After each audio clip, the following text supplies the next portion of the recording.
Okay, now we are recording. And I will say welcome. So welcome to this year's Berger Yac Network webinar number 1.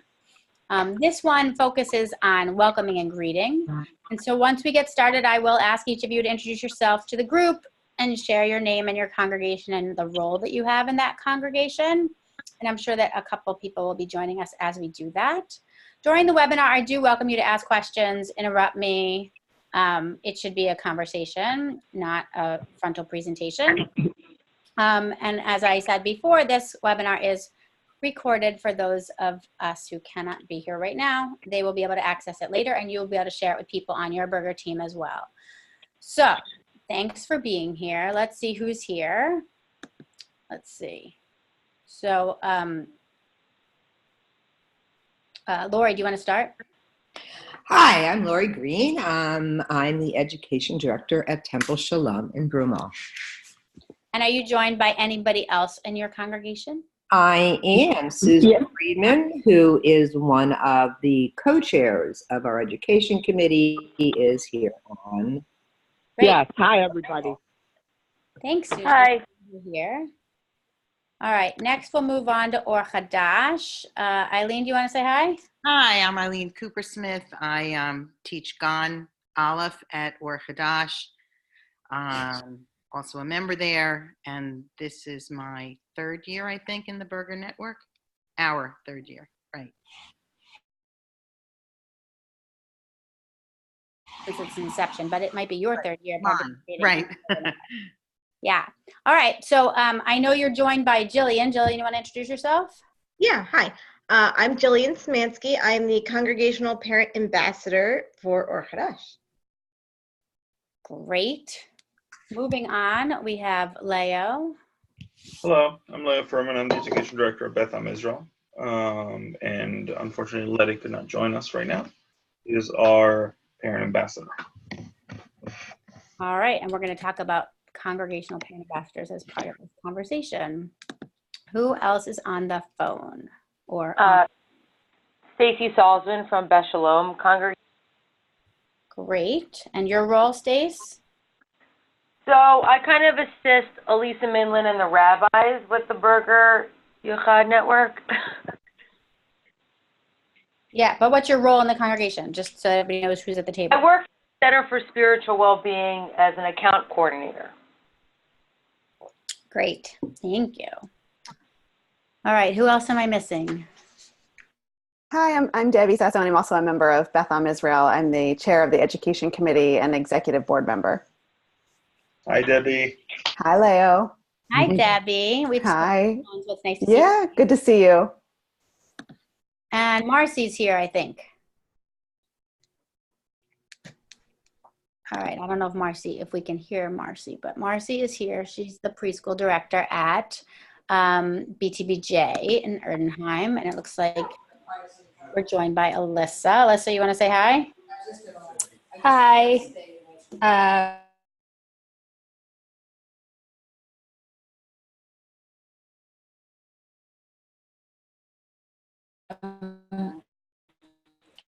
Anything else?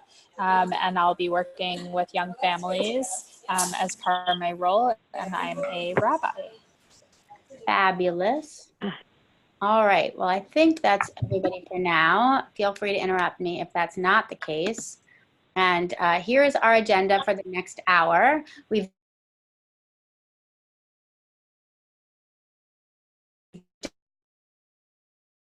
done the welcome to go through. So I have a handy dandy checklist, which some of you might have seen before, but again, a great reminder in the new year.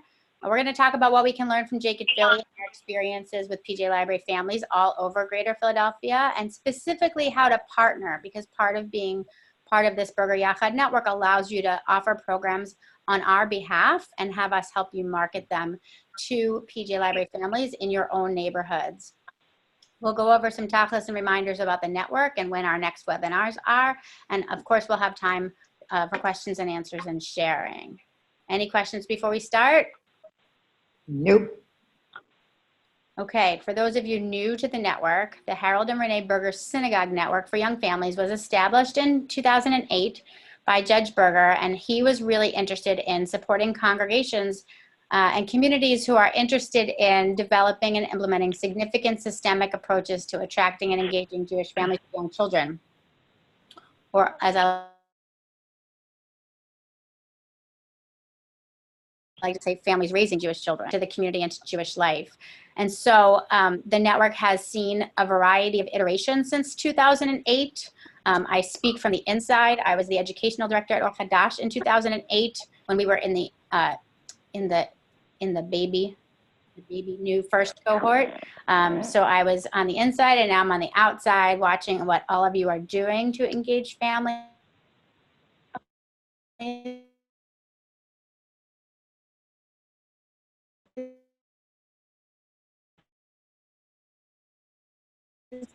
Network, as we are calling it network, they are then invited to these 3 different workshops and webinars that we offer in the fall. And should you choose to take that information and implement it, then you become an implementer. That's the second level of the Berger Yac network, where you're able to offer some partner programs, which we will talk about during this webinar. And the third level this year, new, is the congregational parent ambassador model. And so some of you have congregational parent ambassadors. This year we have 5 congregations who have chosen to hire congregational parent ambassadors who will be doing 2 programs a month for their own community, engaging families both within the congregation or community and bringing outsiders in. So we're really excited about that new aspect of the Berger Yac network and taking what we've learned from our Jacob Philly Parent Ambassador program into the 4 walls of congregational life.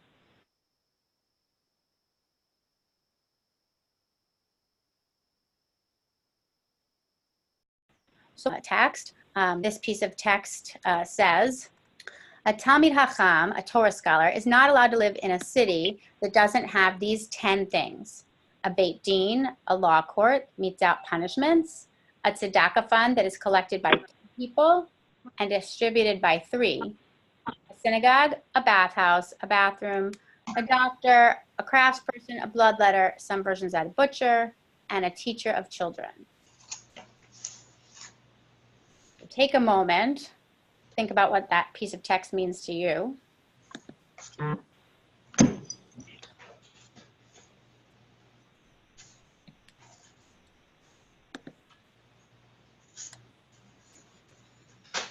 And as you look at that text, I'm going to welcome in Joan. Hi, Joan. Hi, how are you? Shana Tova to all of you. Thank you. Do you want to just say who you are and where you're from? I didn't hear you. Who you are and where you're from? Joan Hirsch, Congregation Brothers of Israel. I am the Education Director. Marcy, do you have a voice now? Can you hear me? Yes, we can hear you. You want to say hi? Okay. Hello, everybody. Hi there. I'm Marcy Leshner from Beth Tikva B'nai Jeshua and Early Childhood Center. I'm the director of the Early Childhood Center. Fabulous. So as you can see on the course of this call, we have lay leaders, we have congregational parent ambassadors, we have ed directors, we have preschool directors, a variety of different constituent groups that are all working to meet the needs of families. And so when we look at this piece of text, for me, in other words, this piece of text means, in order to be a suitable place to live, a community must provide for all of its members' spiritual and physical needs. So I want to take a moment to think about in your congregation, how your congregation or community provides for its members. What does that mean to you? Not necessarily a butcher. Well,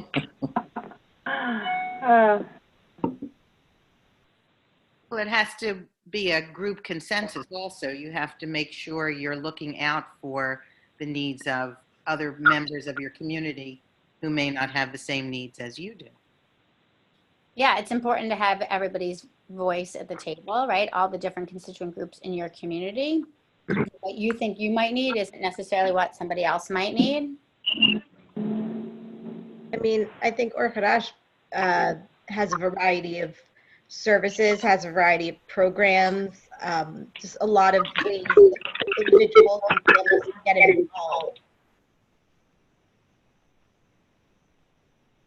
Yeah, I think that that's true. I think that our company, as I'm a also provide different kinds of services. I'm sure many of your communities had a different variety of services for Rosh Hashanah, indeed. And yet, I'm pretty sure that didn't necessarily everybody in the community, right? Some people want to connect to a physical way, and not every community offers that.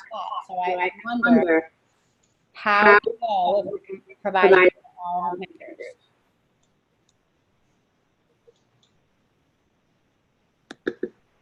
Lori, your voice is going in and out of it. Yeah.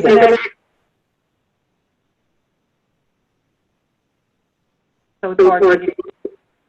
Couldn't hear me? There's feedback. There is feedback. So we can mute everybody and see if that helps.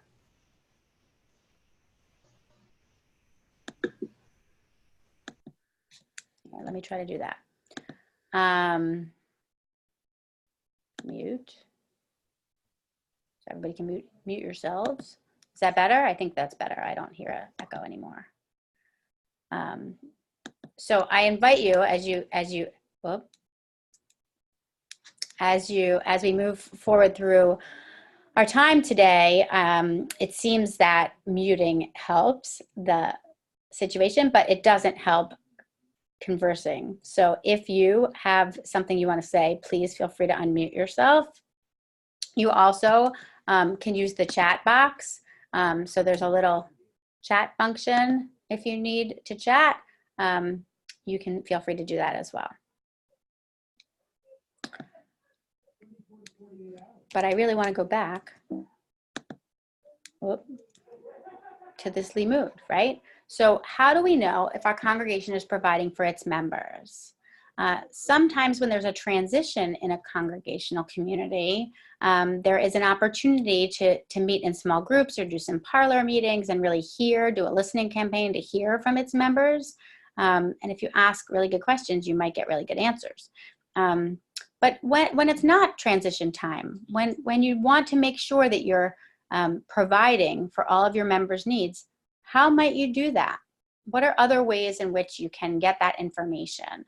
And sometimes I find that families specifically don't necessarily know what they're looking for. So how do you make sure that you're providing for its needs? Sometimes I think it's basic needs, right? Is the timing of programs offered, does the timing help families participate, right? We're specifically talking about families of young children today. And so how do we know that our programs meet the needs of its members? So if we have a dinner, for example, that starts at 7 p.m., is that really going to offer an opportunity for families with young children to participate? So I'd love for somebody to speak to this a little bit. Let's see. I would say that the text itself is also talking about something specific, right? Like that doesn't necessarily apply today. So a Torah scholar needed all of these things in order to live by rules of kashrut, what it meant to have a Jewish community. So it wasn't necessarily, they didn't necessarily need a craftsperson or a doctor all the time, but there needed to be someone that could do that role and assess what was kosher according to your body's function, what was kosher according to some article of clothing or something like that. So I think if you substitute in what you're saying, Lori, like what does it mean if we say a young family needs X, Y, and Z to live in, to be happy in a synagogue situation? How do we then take this text and think through what are their basic needs that need to be met in order for them to show up to a program with their full selves? I love that. Thanks, Alyssa. So, right, so you're suggesting that we substitute Torah scholar for family with young children, and then how would that person be or that family, how would we provide a suitable place for them to live, right?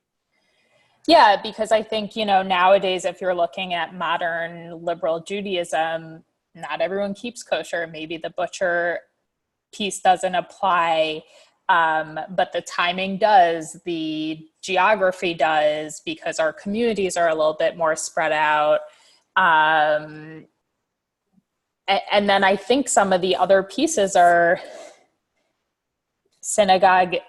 What does that look like today? Does that mean community? What does it look like to make sure that we help each other out in a time of need? So the tzedakah fund isn't just people going to the tamchui anymore and collecting what they need, which was the communal tzedakah fund. But nowadays it might mean that we set up a meal train, regardless of if those people are, and this looks different in every community, but like, is that synagogue members? Is that people that are attending PJ Library and Jewish Learning Venture events?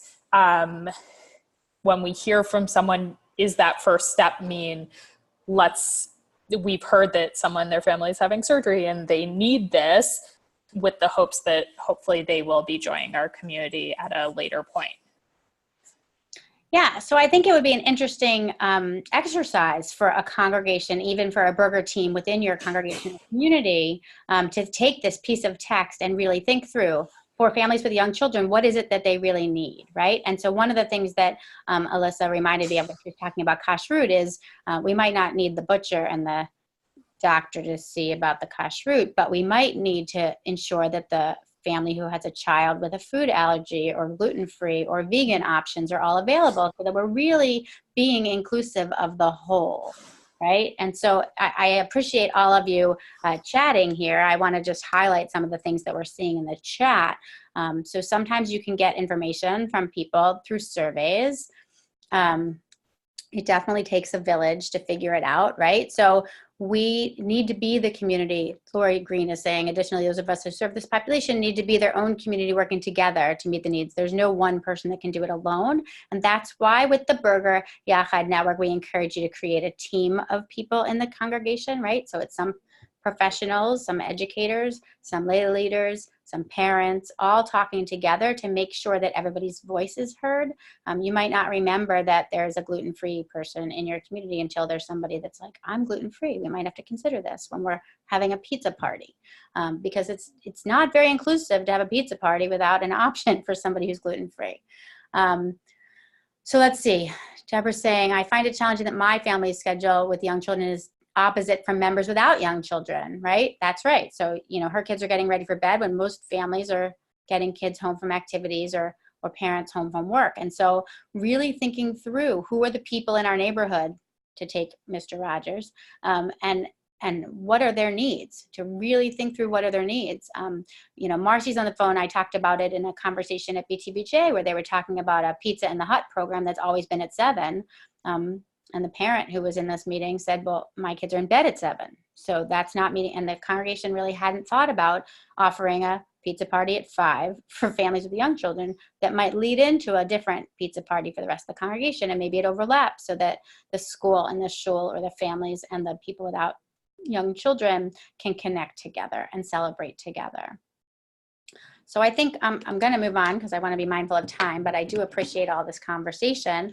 I invite you to continue this conversation. I will send out the slides so you can use this text, and it would be interesting to do that exercise and to see what your congregation would come up with, the things that your families actually do need from your community, whether it's a meal chain for people who are sick or for people who need help, or of various gluten-free or vegan options when you're talking about food. Okay, so we're going to talk about this welcoming checklist. Some of you have seen this before. I think one of the things that's different this year than it might have been last year is that there's been obviously more security, and we might want to talk about this a little bit. There's been more security in many of our congregational settings. And so when you are new and coming into a congregation or community for the first time, how does that feel? What do people see first, and what do people hear first, and how do people know which door to enter your building? Especially if you're renting space, not everybody has their own building. And so how do people know what to look for? We think about this a lot with J-Kid Philly when we're going to a new place. How will people know where to park? How will people know where to find, what does the signage look like? And so I invite you to take a moment and think about, the first time you entered your congregational setting and what that looked like, whether or not, if you came in for Rosh Hashanah, there was newness, there was a new security guard or a new name tag situation, or how did people know what to do, and how did people know how to act? I have I use this "Hello, my name is" sticker here because I think it's really important, and I'm going to say this a couple times during this call, that not everybody knows everybody's name. And so even if you've met a family or a new person once, that doesn't mean you're going to remember them the next time you meet them. And so I'm all about the name tags. How do we ensure that people feel comfortable talking to each other more than once? And name tags can be helpful. So I'll stop for a minute to see if anybody has any comments about how your congregation was welcoming. I mean, just using Rosh Hashanah as an example, it might have been different for some of you this year than in other years. Well, I can share an experience that I have dealt with often, which is has to do with the range of ages that you work with on your activities. Sure. Within the 0 to 6, there are 3 different age groups that you can work with. Early childhood is bundled under this, umbrella, but a 1-year-old is not going to be able to do anything that is specifically for 4-year-olds. So there needs to be a lot of thought into it. And if a room is overrun by 4 or 5-year-olds, then there might not be a comfortable space for parents to bring their kids that are, a year and a half or 2 years old.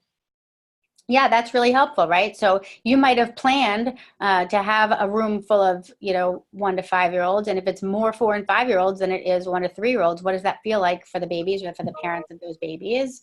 And how do you change that in the moment, or can you change that in the moment? That's really important. If you're a family with young children, you want them to have a positive experience, especially on the holidays. So how does that feel? I'm just going to share that Marcy also said sending out information ahead of time to congregants and visitors about getting in would help people figure out where to go and what to do, which is for sure true. And we hope they read it. Right? So we have found, I will say this interestingly as an aside, we have found sometimes Facebook Live videos is useful. So if you're doing something new in your community and you know that you have a lot of Facebook users, for example, you could do a quick Facebook Live as a walk through to the building. This is what it's going to look like when you come in on Rosh Hashanah, and this is how you're going to get your name tag. And when you're done with your name tag, you're going to separate the lanyard from the name tag and put it back in this spot, and that will really help the process so that when you come back the next day or next week, it'll be in the right place for you. And I'm just using my own community as an example. We used name tags for the first time in a new way this year, and it was confusing, I think, for some on the way out. Like, what am I supposed to do? Am I supposed to take it home? Am I supposed to take it out? And maybe they got an email that said what they were supposed to do. And maybe there was a sign. There was a sign that said, please put it back. But that doesn't mean people saw it or heard it. And so how do we use a variety of ways to share information so that people know what to expect and feel comfortable? And as Leo said, when you're in the midst of it, how do you make change in the middle to make sure that everybody's feeling comfortable? One more chat and then we'll move on. Signage in strategic places is helpful for sure. All right, we're moving forward. So this is a welcoming checklist. I have it as a document that I can share after. And we talked about some of this already. Is the entrance to the building clearly marked? I cannot tell you how many congregations I visit over the course of the year in my work at Jewish Learning Venture. And while I know most of them already and can figure out which door to go in, I'm very aware sometimes that if I hadn't been there before, I might not know where to go.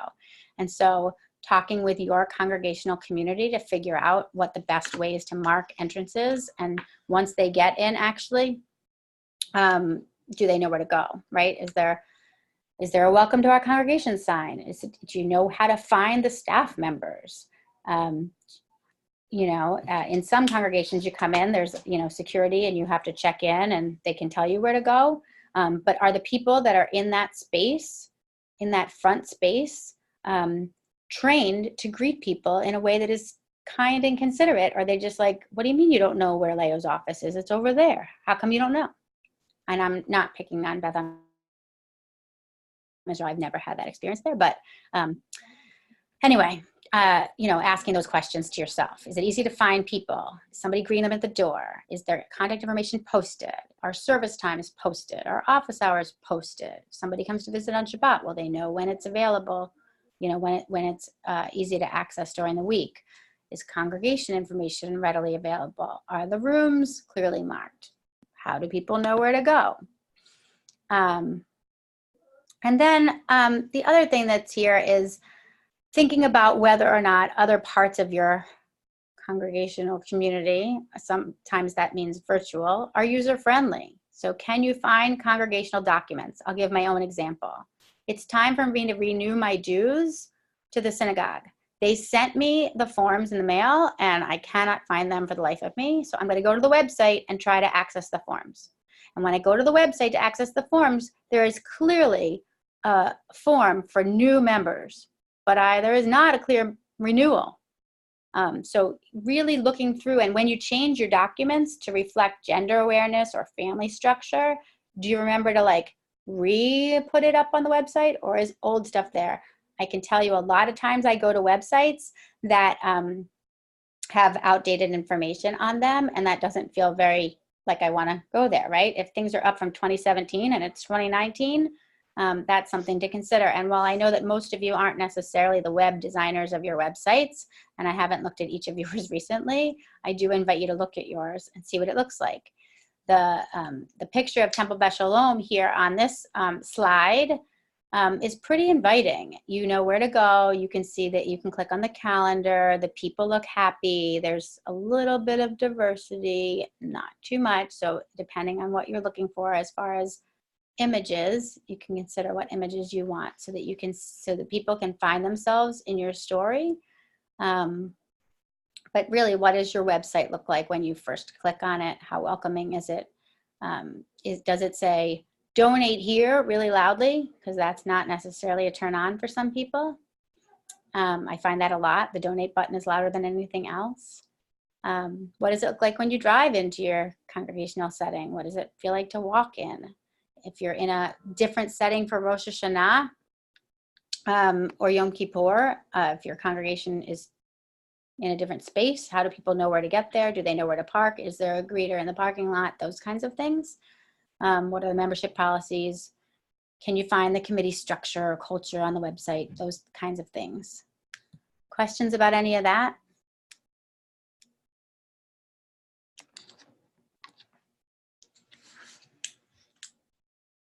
No. I'll assume no. So we'll move on. So using tools to ensure success, and I'd love to hear what works for you, because this is not a very new list. I use a lot of Zoom, as you can see. Zoom is awesome. It is a way, I'll start with Zoom. Zoom is a way to have a meeting without bringing people into your building. And I find that I've done a lot of Zoom meetings at night. Some of you can attest to. Parents of young children, if you want them to get involved, cannot come into a meeting at 7:30 in a synagogue the way that a former generation might have. But if you ask them to be on a Zoom call at 8:30 after their kids go to bed, they're usually willing and able to do that. I also have found that other meetings can happen via Zoom too, not just the ones with young parents, that really getting people to trek, because as Alyssa said, not everybody lives 5 minutes from the shul anymore, or the building in which you inhabit. And so taking the travel time out allows people more time to participate. So I find Zoom to be a really easy tool to use. But sometimes people have asked me about finding and maintaining volunteers, and a way to do that. I have found Sign Up Genius to be a successful tool with that. To find a time to meet with people, Doodle is a good way to find out what times and dates work for people. But I'd love to open the floor and hear what other resources you've used.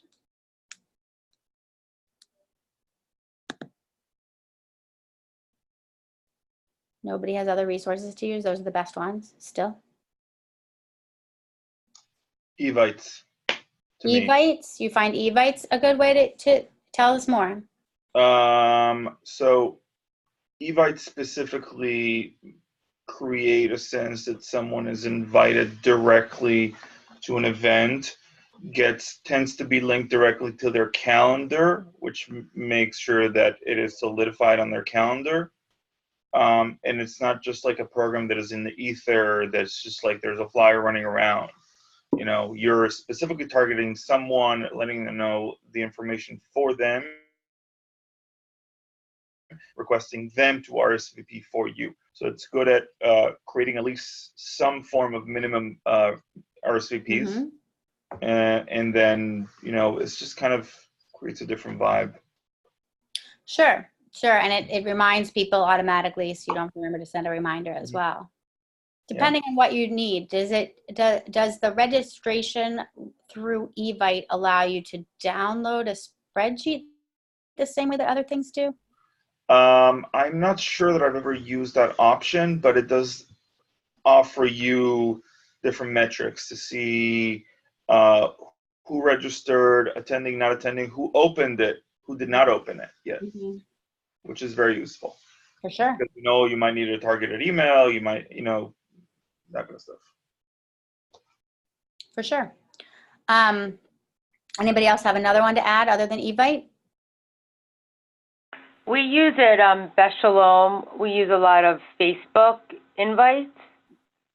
So we create an invite through Facebook for a specific event, and then we invite congregants who've liked us on Facebook, who we're friends with, and then we can post about the event that way. So a Facebook event is fabulous because it allows people to share that event really, really easily. I find that for us with JKid Philly, what happens is people will say they're interested in coming to a Facebook event, but then they won't register for the actual program. And so when we do occasionally use Facebook events, we also try to go back to the people who have expressed interest and send them personal messages so that they can register as well. Of course, all of our events are walk-ins are welcome for sure, but sometimes you want to know who's coming, and I find that interested on a Facebook event doesn't equal attendance, but it does allow you to share with other people really easily. Interested is kind of the like polite no of Facebook, I feel like. You can also boost your Facebook post and boost your event, so I guess more people could see it, so at least it attracts attention and hopefully people are talking about it. Yeah, I do think it does that for sure. I think it does attract attention. I think it does remind people of the event, especially if you say you're interested, then it will remind you that you said you were interested, and then you might actually go. But it, you know, there's pros and cons to it, but I do think it does help attract awareness for sure. Other ideas?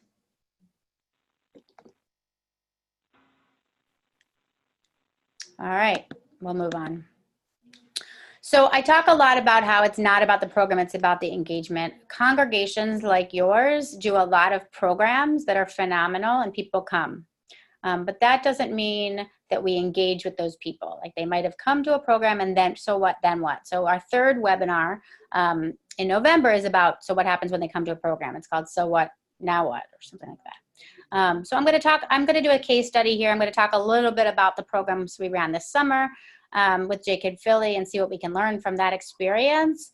The picture that you see there is one of our JKid Philly musical summer series, happens to have been at Mainline Reformed Temple. And that's the building you see in the background. It had a huge turnout. We had a lot of people there. So let's see why it was successful.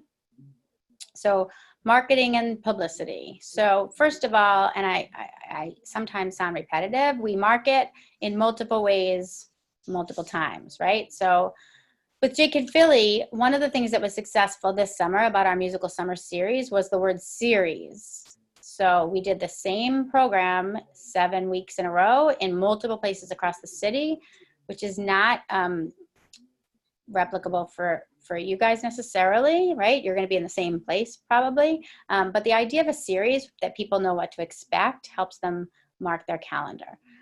So in this case, people could see on one flyer all the dates we were doing one program, and they could see themselves in that story, whether they were going to be in Northern Liberties or whether they were going to be in Lower Merion. And because we pushed it out over the course of the summer, the same flyer all the time, I think we had a higher percentage of attendance because there was just more. It was all, the same thing over time. Marketing and publicity. So before the event, we market in the following ways. All of our programs, all of our Jake and Philly programs are listed in a variety of calendars, including the Jewish Exponent, which is a free online calendar. You all can list yours as well. If you haven't done that, you can. We send a weekly email to all of our PJ Library families called the Jake and Philly Weekly. It goes out on Friday. So we market the program before the event in the weekly. It's on our calendar, on the website. It's posted on Facebook. It's in a variety of different ways. We do, for many of our programs, we also do a standalone email. So it's just one program in the email. So all the other gook isn't there. And if I do a standalone email, it's likely to be only sent to the people in the neighborhood in which the program is located. Which again, might not be relevant to you, but thinking through who are the families that you wish to engage with for a particular program and to really target them in marketing in multiple ways is important. So that's a little bit about marketing and publicity before the event. We also send an email to the people who did register for the program before the program. So if a program is on Sunday morning, then that Friday morning before the Sunday, we're going to send an email to the people who have registered saying we can't wait to see you on Sunday morning. Again, reminding them that they said they were coming because life gets in the way and people don't remember. And if there's any last minute information about that program, like it's going to be in the sanctuary or it's going to be in the social hall, or don't forget to check in when you get here. Somebody's going to greet you at the door. Anything you can say in advance to help people feel comfortable and welcome and know what to expect is going to be key to success.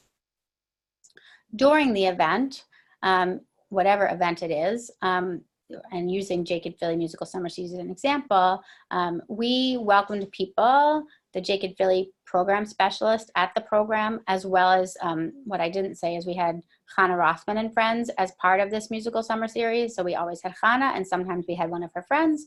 In this case, it was Mama Mac in that photo.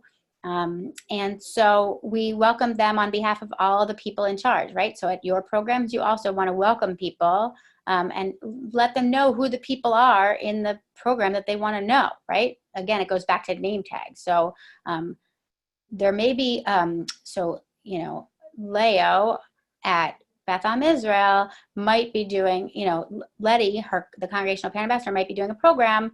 They're going to want to make sure that the people in the room know who Letty is and know who Leo is, and whoever else, maybe Debbie needs to be there too, I don't know. But whoever the important people are in the room, make sure they're wearing name tags, make sure people know who they are so that they know who to ask questions to.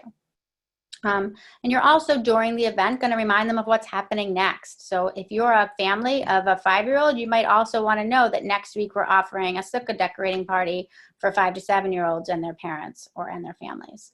So really thinking through what's next and being really intentional about announcements, and of course not making them too long. Short and sweet. After the event, we always send a thank you email to the people who came. We also most of the time, send an email to the people who didn't come, right? So people who registered, we're so sorry we missed you. Here's a video of Mama Mac singing this song that you might have missed that'll help you feel like you were there. And we look forward to seeing you next week at the next thing. So really engaging families before, during, and after the event. Before I move on, are there any questions, comments, statements, thoughts? Oh, you're all good. Feel free to interrupt me. Staff and volunteers, thinking through at a program who needs to be there and how many helpers do you might need. So for this particular program at the Jacob Philly Musical Summer Series, in addition to this musical piece that you see in the photo, it was a bring your own picnic dinner. In this case, there were tables set up on in the playground so we could eat outside. So in order to make that happen, you know, either you have to think about who's going to be there, who's going to set it up. Are there maintenance people to help? Do you have to do it yourself? How early do you have to get there? What supplies might you need? It's hot out. Maybe we need a big cooler of water and cups. And do we have that available? We also had a craft. So we set up a craft. And so if I was the greeter, I was the Jacob Philly program specialist, can I be greeting and can I be manning the craft station at the same time? Do I need somebody else there with me? Somebody from the community? Who can it be? What's that going to feel like? So really thinking through all of the aspects of the program, from the setup to during the event, how many people need to be there?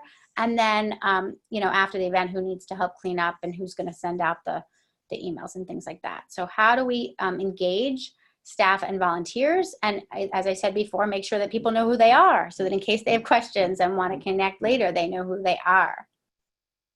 And again, following up and who needs to know what's going on and who needs to be involved. That's kind of important when you're doing programs in a congregation.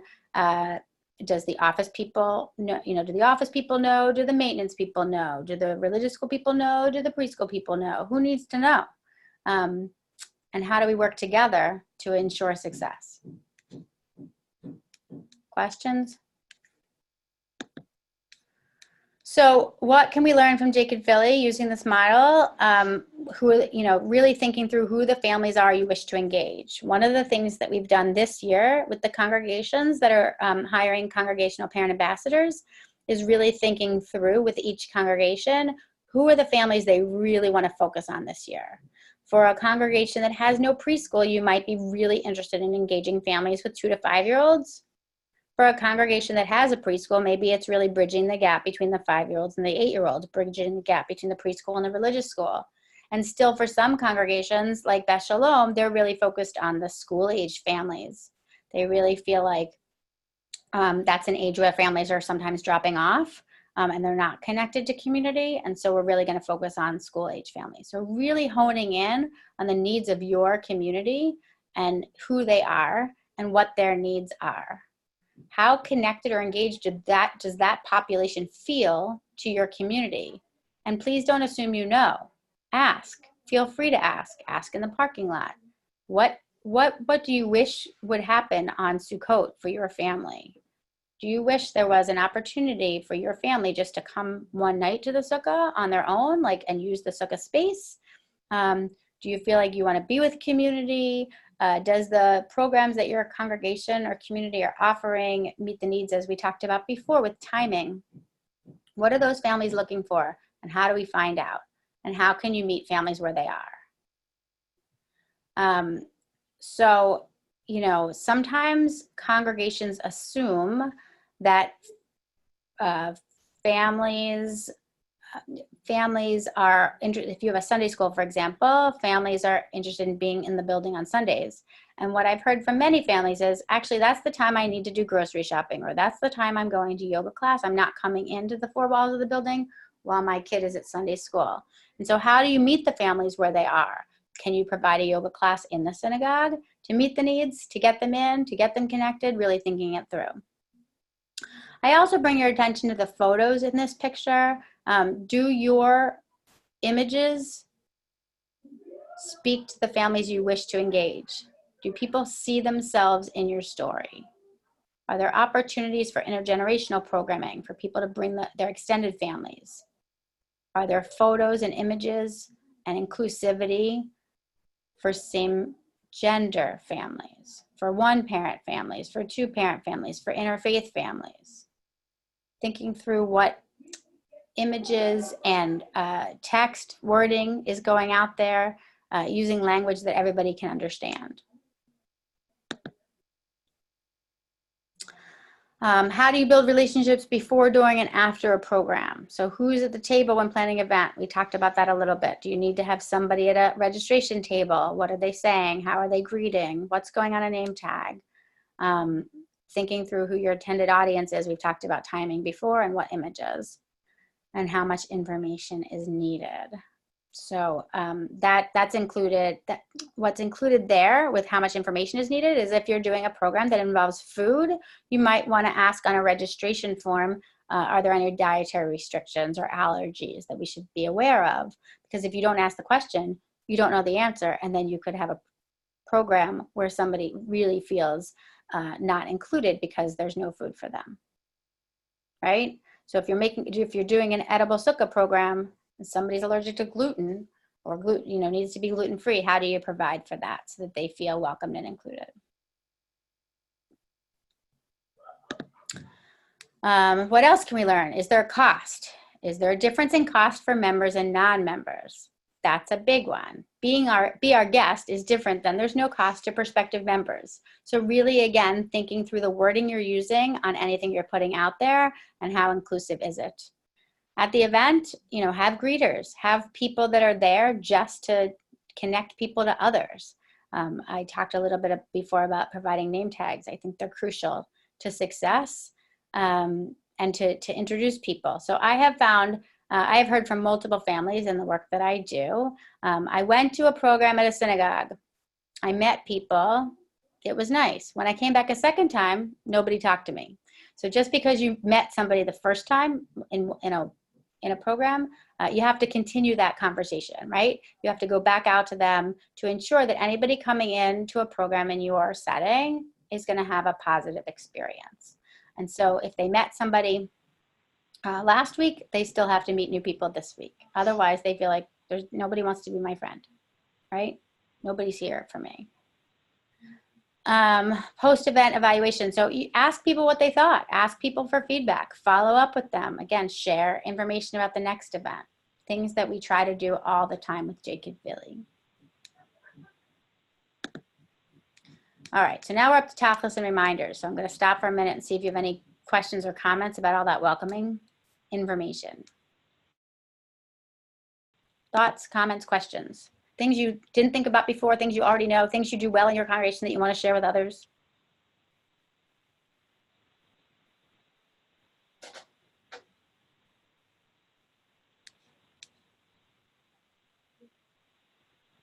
No. All right. Here's the reminders. Oh, somebody's got it. Hold on. Let me in. There we go. All right, let's see. Oh, a great reminder. Lori says I'm doing all right. Thanks, Laura. Okay. Tachlis and reminders. We have 3 Berger webinars. Some years we try to do a face-to-face. Because of the timing of the Chagim this year, we've decided to do 3 webinars.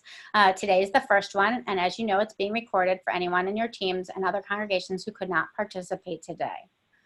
Our next Berger webinar is on October 16th.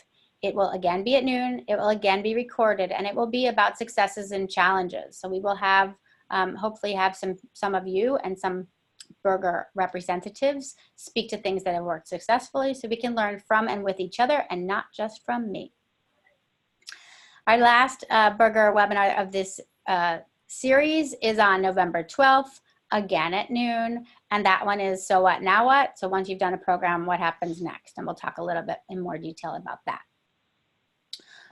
Then if you're an implementer and you're offering a Jacob Billy Partner Program, you can feel free to talk to us at any time between November and April or May to talk through your partner program ideas, and if you need some support, we're happy to help you.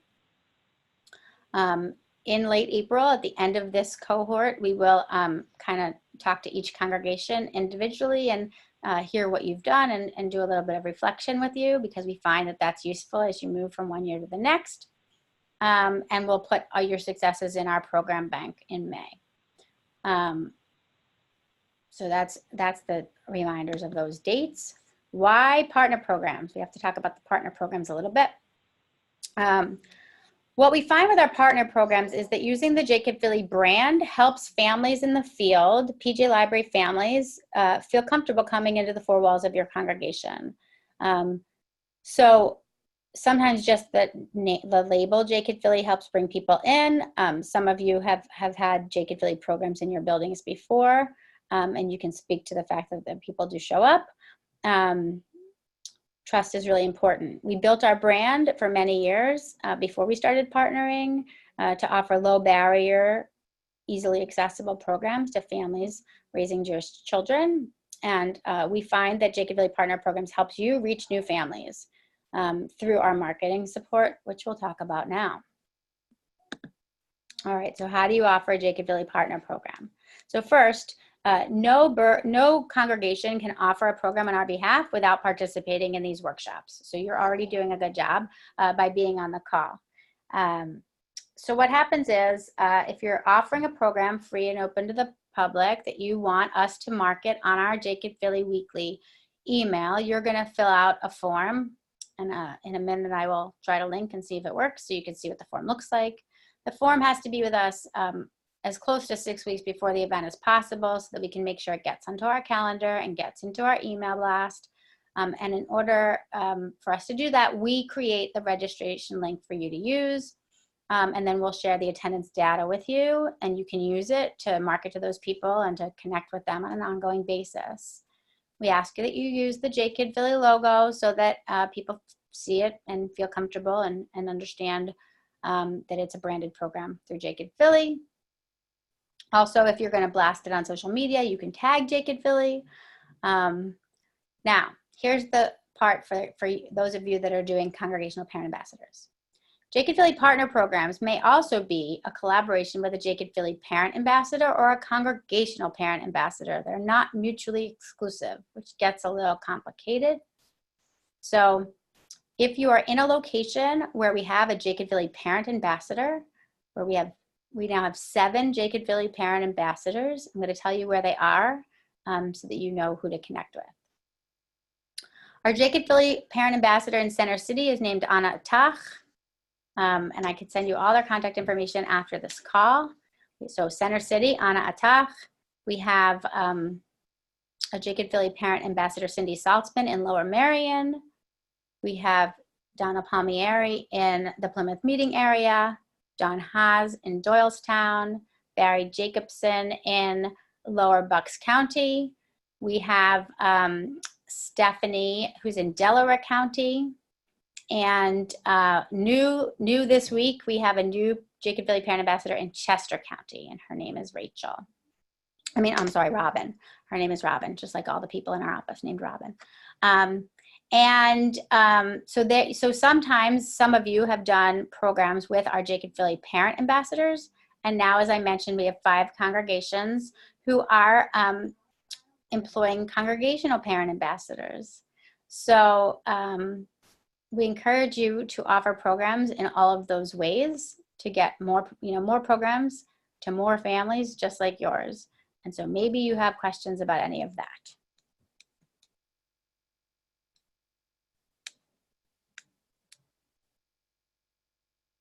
No questions. Okay. Any additional thoughts or questions?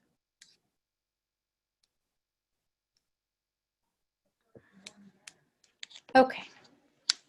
So in the last few minutes, what I'd love to do is just hear something you're thinking about that you hadn't thought of before, some sort of reflection at the end of the webinar, just to get a sense of what you're thinking and feeling.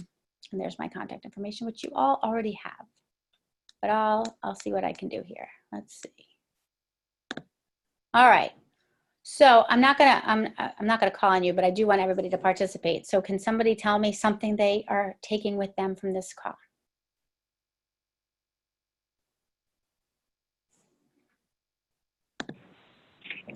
You're all.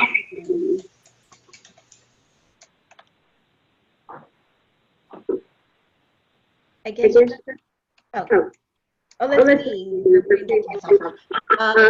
But now I'm going to mute everybody because it's not working. So hold on. And now, Jillian, you can unmute yourself. No. things, making sure that there's constant communication between me and you and Barbara, and keeping ahead of the game so that I can promote as early but not too early as possible and make sure we get good attendance.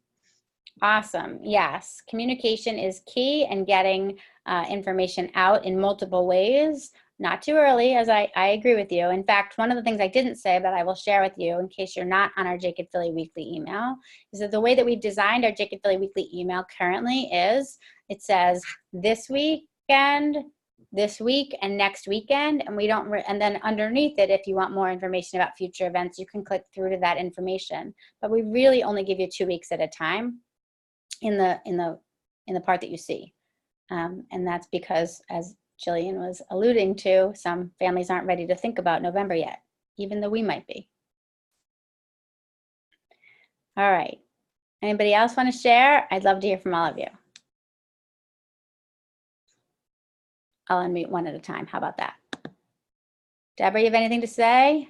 Yeah, I think we've been talking about doing name tags and sort of going around in circles, because our tradition in our shul is that we don't write on holidays or on Shabbat, which makes name tags really difficult. But I think we really need to make an effort for at least our families in the community who have kids in our school program to have sort of name tags that are there all the time. And then for guests who are coming, if we can try and get names ahead of time, to try and do as many pre-printed name tags as possible.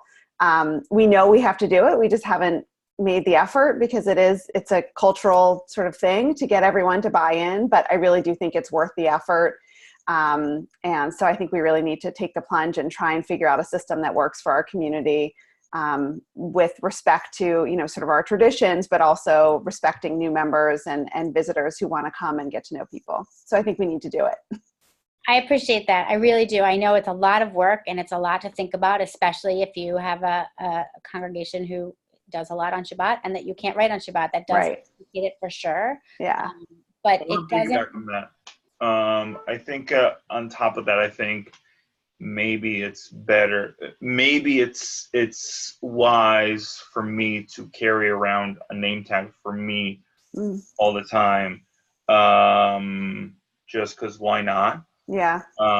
There are ways to go around.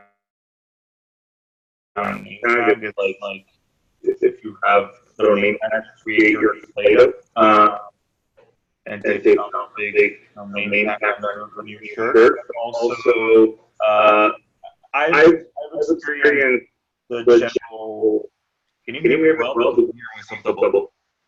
Yeah. Double. Now. No. Lori, I wear a name tag all the time at the synagogue, and that identifies who I am. And having been there for a very long time, there are very few people, if I don't know them, they're new.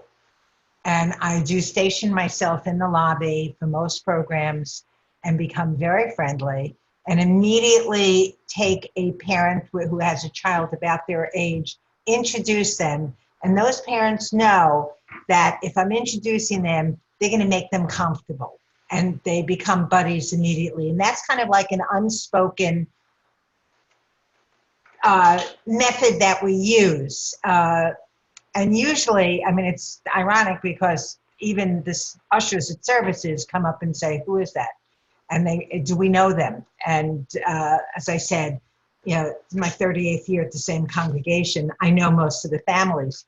But stationed at the door, especially on the holidays or when there's an open program, and I have about 5 parents, young family parents, who, while I'm unhappy they wouldn't accept an ambassadorship, are very happy to serve with me on a committee, and they work in that buddy system. As soon as I introduce somebody new, they're great at making them feel comfortable. But they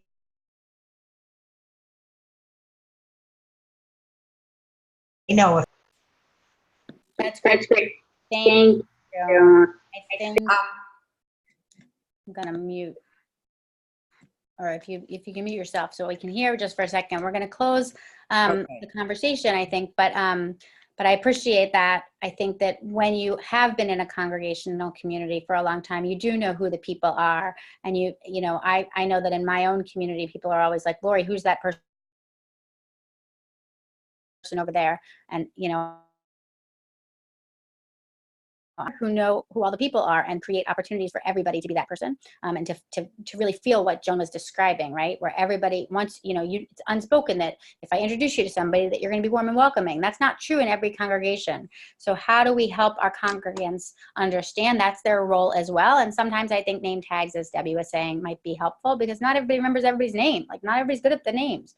And you feel more included when you know people's names. And so I think that's awesome. I will, as Joan asked, if you could get copies of the presentation, you can share it with anybody on your team, whether they're congregational parent ambassadors or not.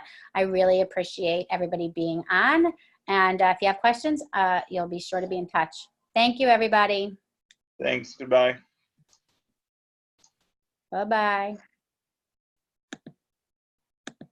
Bye.